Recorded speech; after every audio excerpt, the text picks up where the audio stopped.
आप सभी साथियों का डेली करंट अफेयर्स की क्लास में स्वागत है। जैसा कि आपको मैंने 2 मार्च की क्लास में बताया था कि जो भी the Hindu, Press Information Bureau, All India Radio, Indian Express, Down To Earth, इनसे जो भी महत्वपूर्ण करंट अफेयर है जो हमारे यूपीएससी और पीसीएस, सारे state PCS, MP PCS, RPSC, UP PCS, MP PCS के प्री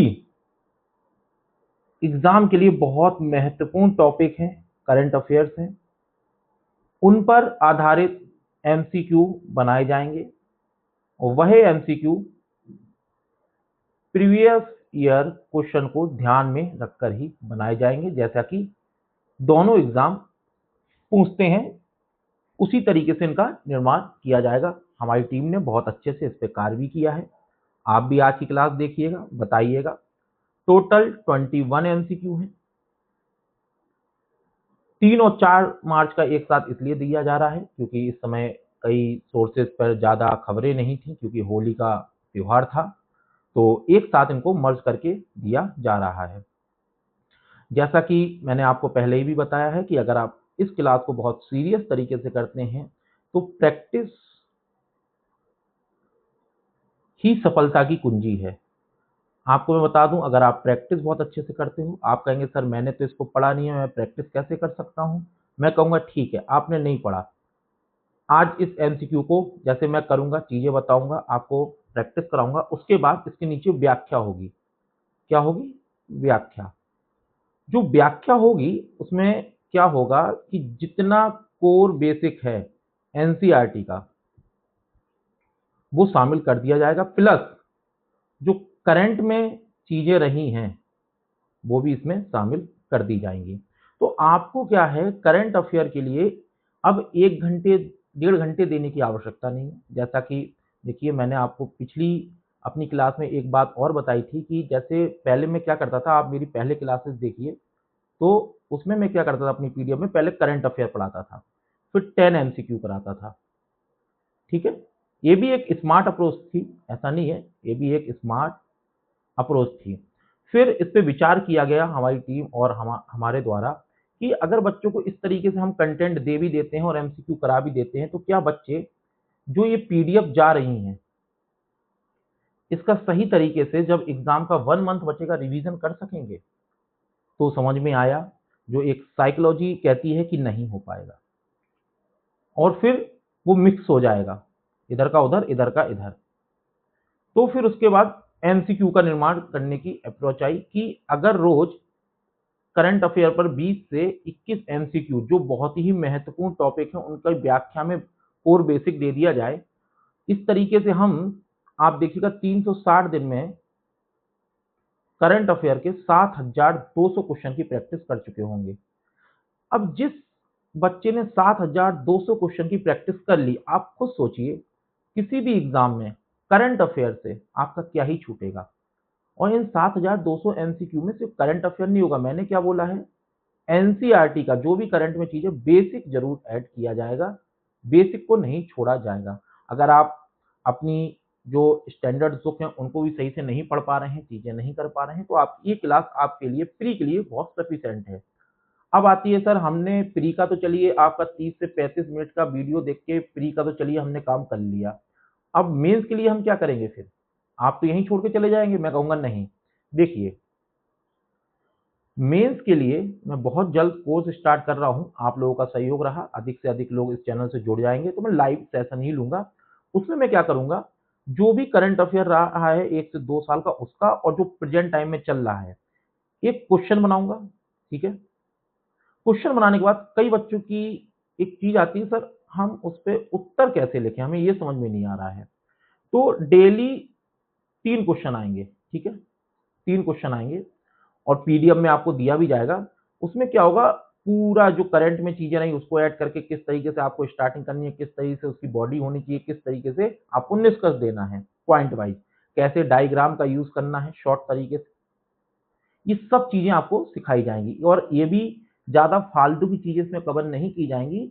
इसमें क्या होगा कि पीवाईक्यू को ध्यान में रखकर कि क्या पूछा जाता है, किस टॉपिक से कितना डेप्थ में जाते हैं या किस टॉपिक को छोड़ देते हैं, इस चीज का विशेष ध्यान रखा जाएगा।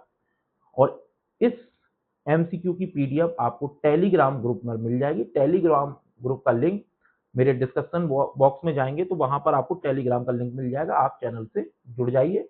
आप देखिएगा यूट्यूब पर इतने सारे चैनल हैं, आप मुझे बताइए कि इस तरीके से कहाँ आप करंट अफेयर पढ़ते हैं। और फिर मैं कहता हूं प्रैक्टिस ही सफलता की कुंजी है। आप पढ़ कितना भी लीजिए, प्रैक्टिस नहीं करेंगे आपकी सफलता में बार बार बाधा आएगी। चलिए, तो इसी के साथ पहला एमसीक्यू आपके सामने है जो 3 और 4 मार्च का मिक्स है। बताइए इसका आंसर।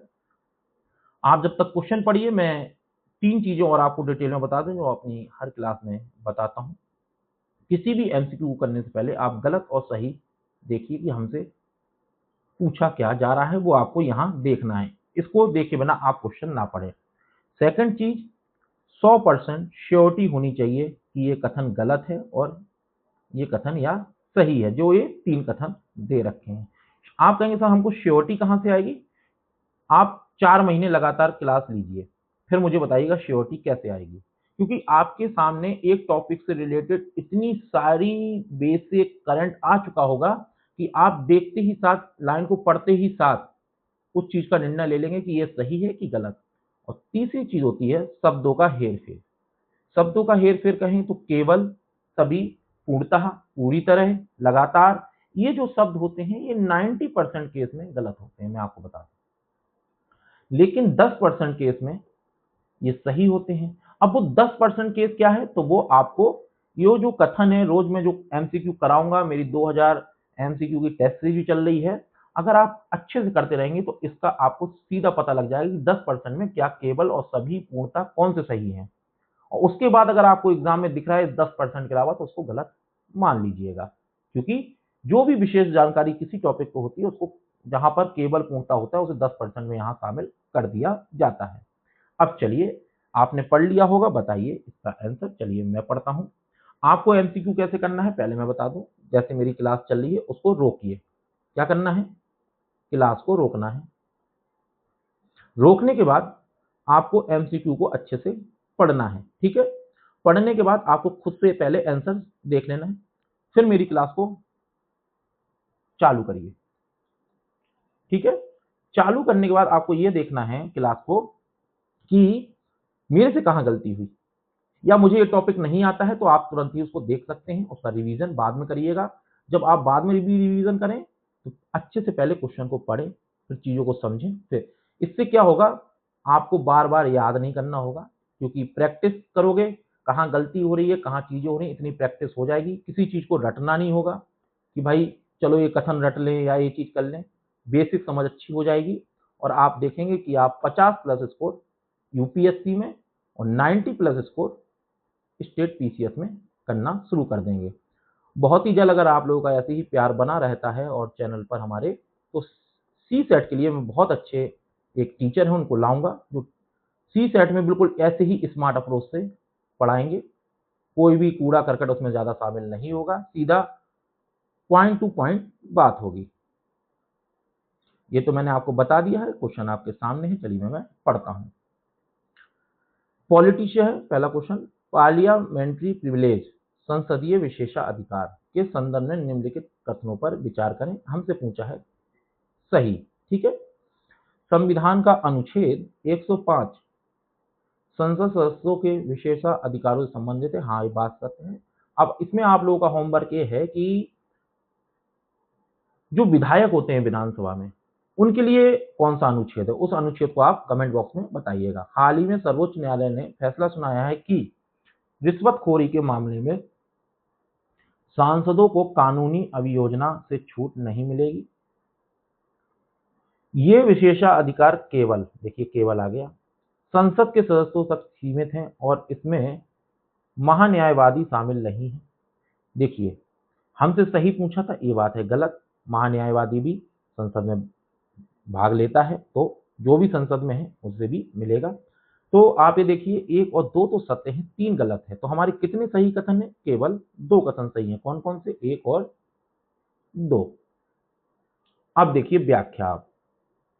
इसमें व्याख्या आप देखेंगे पूरा डिटेल में, जो बेसिक होता है वो दिया है। जैसे कथन 3 गलत है तो क्यों गलत, ध्यान दें कि विशेषाधिकार उन व्यक्ति को भी मिलते हैं जिन्हें संसद में बोलने का अधिकार है, तो महान्यायवादी को बोलने का अधिकार जैसे महान्यायवादी, कथन 3 गलत है। इसलिए इस तरीके से प्रैक्टिस करिए तो आप देखेंगे कि आपको स्टैंडर्ड बुक और एनसीईआरटी पूरी यहीं कवर हो जाएगी, साथ में करंट अफेयर भी। क्वेश्चन नंबर 2 आपकी स्क्रीन पर, कई बार मैंने ये क्वेश्चन कराया है और करंट अफेयर में अभी भी चल रहा है, तो बताइए क्या सत्य है, सत्य पूछा है हमसे।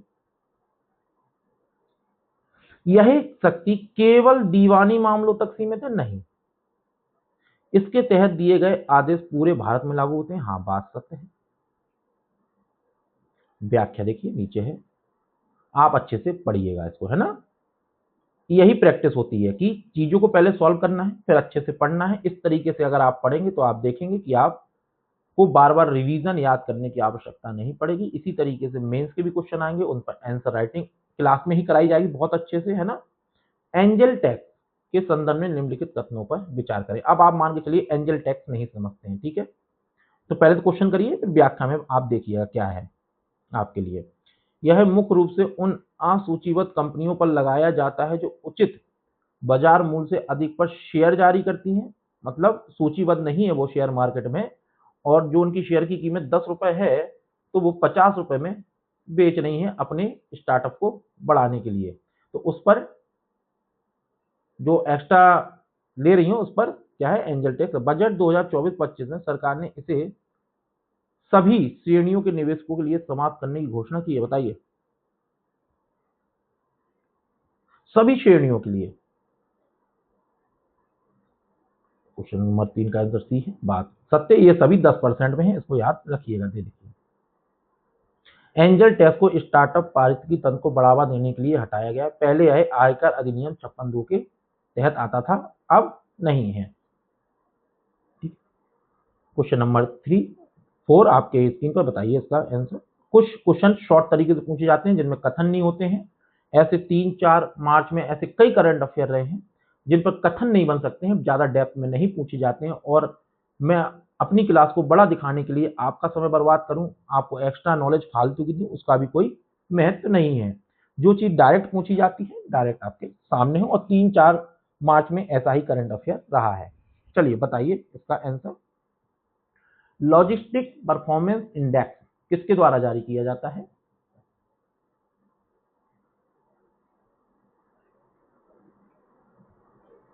विश्व बैंक के द्वारा यह जारी किया जाता है। व्याख्या क्वेश्चन के नीचे है, पढ़िएगा अच्छे से।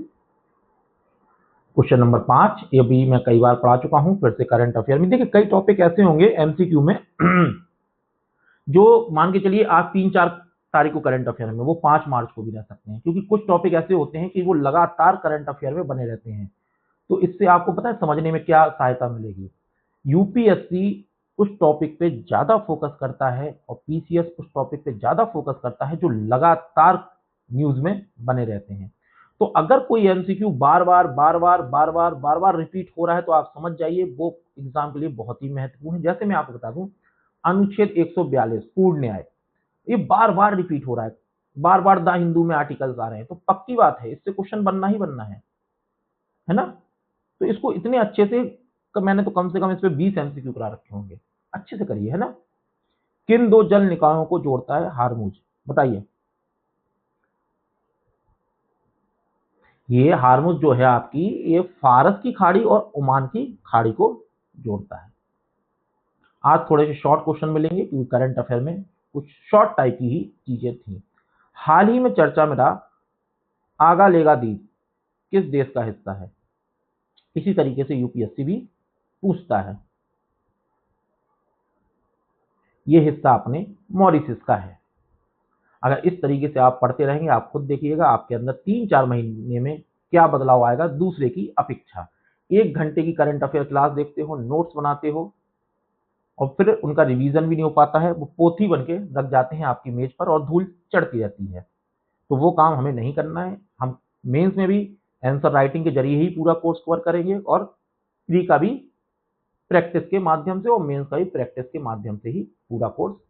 और अगर आप मेरी क्लास में हो तो आप एक चीज भूल जाइए कि आपको ना सिलेबस देखना है ना पीवाईक्यू देखना है, क्योंकि दोनों को देख के ही हमारी क्लास में क्वेश्चन का निर्माण किया जाता है। पर एक क्लास में सिलेबस पर भी बनाऊंगा और प्रीवियस ईयर क्वेश्चन पर भी बनाऊंगा। ठीक है, बताइए इसका आंसर। सही पूछा है हमसे। पाइका विद्रोह के संदर्भ में निम्नलिखित कथनों पर विचार करें। यह 1817 में अंग्रेजों के खिलाफ उड़ीसा में हुआ एक सशस्त्र विद्रोह था। कहाँ हुआ था पाइका? बात सत्य है। इसके नेता बख्शी जनबंधु थे। हाँ, आपको हर सब्जेक्ट से जुड़े क्वेश्चन मिलेंगे। स्वराज पार्टी के गठन के पीछे मुख्य उद्देश्य क्या था, बताइए।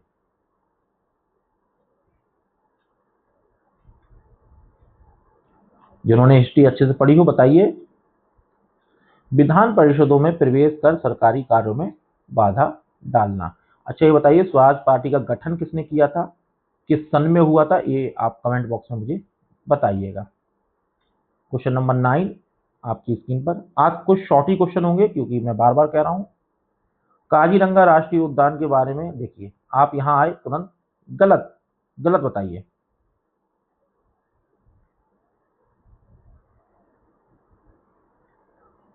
ये गलत है, ठीक है, इसका आंसर डी है। तो देखिए कौन सा है सबसे बड़ा, नागा अर्जुन सागर श्रीशैलम सबसे बड़ा है। अच्छा बताइए ये कहाँ अवस्थित है, ये भी कमेंट बॉक्स में मुझे बताइएगा। जो जो मैं आपसे बोलता हूँ कमेंट बॉक्स में बताइए, तो उस क्वेश्चन का नंबर डालिएगा और जो मैंने पूछा है उसका आप आंसर कमेंट बॉक्स में दीजिएगा। इससे क्या होगा, आपकी मेमोरी और शार्प होगी, चीजों को आप खोजना सीखेंगे धीरे धीरे। मीथेन के संदर्भ में निम्नलिखित कथनों पर विचार करिए, सही कथन हमें बताना है। बताइए, आप ये मत सोचिए कि ये छोटे एमसीक्यू हैं। अब मान के चलिए मीथेन पे आज क्वेश्चन आया, मीथेन पे फिर क्वेश्चन आएगा, मीथेन पे फिर क्वेश्चन आएगा, मीथेन पे फिर क्वेश्चन आएगा, मीथेन पे फिर क्वेश्चन। भाई 360 दिनों में कितनी बार मीथेन आएगा, और उसमें जितनी एक्स्ट्रा एक्स्ट्रा एक्स्ट्रा नॉलेज होगी वो सब आपको दे दी जाएगी। बस एमसीक्यू का यही फायदा है कि आपको बार बार रिवीजन नहीं करना है, आपको सीधे चीजें क्लियर माइंड में चढ़ जाएंगी। मीथेन की ग्लोबल वार्मिंग क्षमता कार्बन डाइऑक्साइड से अधिक होती है। ये बात मैं पिछले एमसीक्यू में भी अपने बता चुका हूँ, 2000 एमसीक्यू जो टेस्ट सीरीज करा रहा हूँ। यह अल्पकालिक, कैसा है, अल्पकालिक जलवायु प्रदूषक की श्रेणी में आता है। देखिए यहाँ पे यूपीएससी क्या करेगा, अगर आपसे गलत कराना है वो दीर्घकालिक कर सकता है। बस एमसीक्यू के माध्यम से हमें यही सीखना है। देखिए जैसे अल्पकालिक दे रखा, तो क्या है बात, ये बात सत्य है, दोनों ही सही है।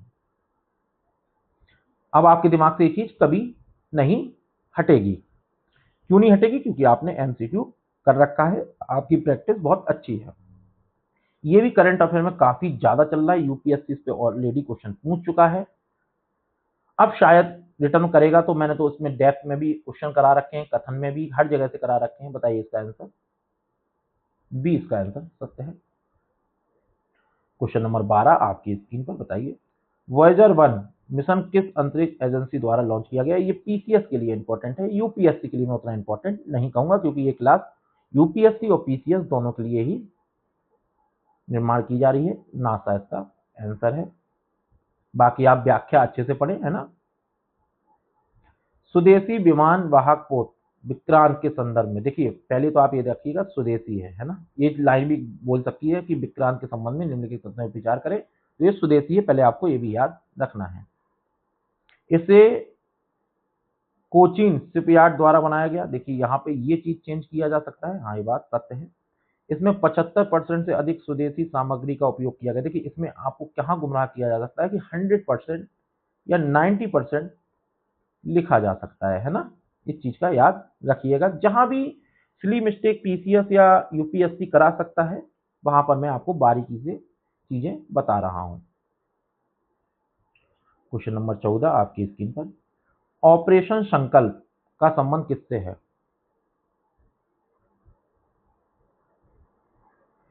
इसका आंसर बी है। अच्छा आप मुझे ये बताइएगा, मैंने अपनी क्लास में कई बार बताया, खाड़ी क्षेत्र के अंतर्गत कौन कौन से देश आते हैं, उन देशों के नाम बताइएगा। खाड़ी सहयोग संगठन है ना जो, उसके उसके अंतर्गत कौन कौन से देश आते हैं, मैंने कई बार पढ़ा है। आप कमेंट बॉक्स में मुझे ये चीज बताइएगा। रेड सी, लाल सागर और मेडिटेरियन सी, भूमध्य सागर को जोड़ने वाली कौन सी नहर है। आपको ये आसान लग रहे होंगे अभी, पर करंट अफेयर में थे, डायरेक्ट क्वेश्चन है, इन पर कोई ज़्यादा कथन नहीं बना सकते हैं। तो फालतू की चीज़ें मैं यहाँ पे आपको भी लोड नहीं दूंगा कि आप उस चीज़ पे इतना फोकस करें। जो बहुत इंपॉर्टेंट है उस पर डेप्थ में चीज़ें होंगी। जो डायरेक्ट पूछा जाता है वो डायरेक्ट ही होगा। सॉवरेन ग्रीन बॉन्ड से प्राप्त राशि का उपयोग कहाँ किया जाता है? और सॉवरेन ग्रीन बॉन्ड पे मैं ऑलरेडी, अगर आप मेरी क्लासेस लगातार देखते हुए आ रहे हैं तो कम से कम अभी तक 12 क्वेश्चन करा चुका हूँ। इसका पूरा ये समझिए पूरा बेसिक क्लियर है। बताइए इसका आंसर।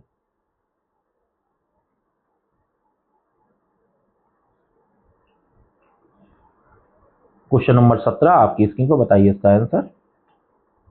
ये 2 मार्च की क्लास में भी मैंने डेप्थ में इसको कराया हुआ है ना।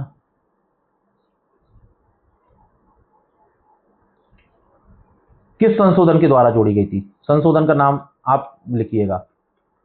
किस संशोधन के माध्यम से ये जोड़ी गई थी? बताइएगा, याद करिएगा, है ना। चलिए, क्वेश्चन नंबर 18 आपकी स्क्रीन पर, ये पीसीएस लेवल का क्वेश्चन है।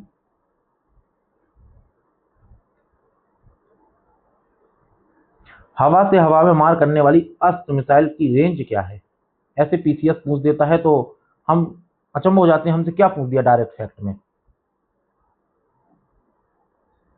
किस श्रेणी में? बीबीआर श्रेणी में, 100 किलोमीटर से अधिक। और देखिए बीबीआर श्रेणी क्या है वो भी आपको नीचे बता रखा है क्वेश्चन के। क्वेश्चन नंबर 19 आपकी स्क्रीन पर, बताइए इसका आंसर। प्रधानमंत्री मत्स्य संपदा योजना एक करंट अफेयर में थी, योजना तो किसको ज्यादा पूछी जाती है? बताइए इसका आंसर। ये लंबे समय से चल रही है, इस पर भी मैं कम से कम 7 एमसीक्यू करा चुका हूँ। बताइए इसका आंसर। यह मत्स्य पालन क्षेत्र के सतत विकास के लिए इसका लक्ष्य 2024-25 तक मछली उत्पादन को 200। अभी बताइएगा कि मछली उत्पादन में